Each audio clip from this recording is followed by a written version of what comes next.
Hi everyone, today we will talk about how to fix Instagram translation. To know how to fix Instagram translation, you should just go to settings like this. You will click. After that, in this page you will go to apps, default apps, app settings. When you will see this list, you will go down to find the application of Instagram here like this. And when you will see this page, you will go down to click for stop. When you will end this, you will click storage.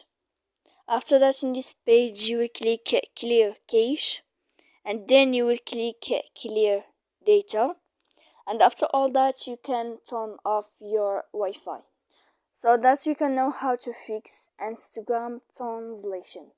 So please don't forget to support us by like and subscribe. See you next time in another video, and thank you for